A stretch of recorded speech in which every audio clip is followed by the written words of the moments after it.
তো আজকে আমরা আবার মোল্লা সাহেবের সাথে নিয়ে বের হয়ে গেছি। আজকে সিরাজগঞ্জে আমাদের দ্বিতীয় দিন, আর আমরা ঘুরতে যেতেছি একটা জায়গায়। আর আমার বন্ধু বিরাট খুশি ঘুরতে যাওয়ার কথা শুনা।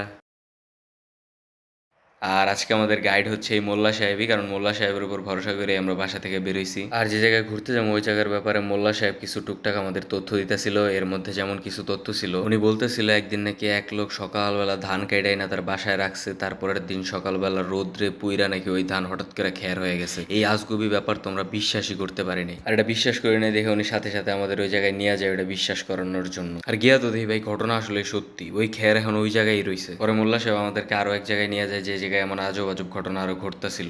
ওনার বলা ঘটনা যখন দেখছি প্রথমটা সত্যি হয়ে গেছে, তখন তো ভয়ে ভয়ে আমরা সামনের দিকে যাইতেছিলাম। আমি ভয়ের চোটে একটা গিয়ে মাউন্টেন ডিউ খাইয়েছি, কারণ তো আপনারা জানেনই, কারণ ভয়ের পরেই বেহুশ। পরেই মোল্লা সাহেবরে ফলো করতে করতে সামনের দিকে আগাইতেছিলাম। গিয়েই দেখি একটা বেজি ভিড় জড়ো করে গোপন রোগের ওষুধ বিক্রি করতেছিল। ওইখান থেকে সাথে সাথে আমরা সইরে আসি।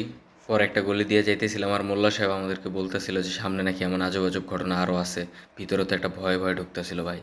তারপরে আমরা একটা মুরালির বাগানের ভিতর দিয়ে বের হয়ে গেলাম। তারপরে মোল্লা সাহেব আমাদেরকে এক একটা ঘটনার সত্যতা দিতেছিল। উনি বলছিল এই জায়গায় পানি ছাড়া নৌকা চলে গিয়ে দেখি আসলেই তো সত্যি।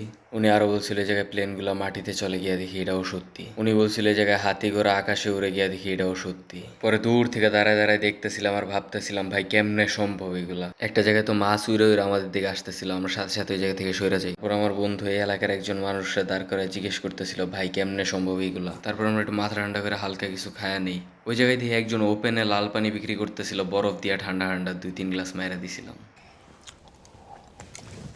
বন্ধু আমার ওই জায়গায় গিয়ে গার্লফ্রেন্ড নামে একটা মেয়ের ধোকায় পইরা চুরি কিনতেছিল। এই জায়গাটা আসলেই আজীব, মানুষ কেমনে কেমনে জানি ধোকায় পইরা যায়। ওই আজব জায়গাটায় থাকতে আর ভালো লাগতেছিল না, তাই তাড়াতাড়ি ওই জায়গা থেকে বের হয়ে যাই আমরা সব। এই ঘটনাগুলো দেখে আমরা এমন ভয় পাইছিলাম, আমার বন্ধু তো লাইভে গিয়ে সবাই বলতেছিল ঘটনার ব্যাপারে। এমনকি টমটমে থাকা মুরব্বীগুলোকেও আমরা গল্প করতেছিলাম এই ঘটনাগুলো নিয়ে।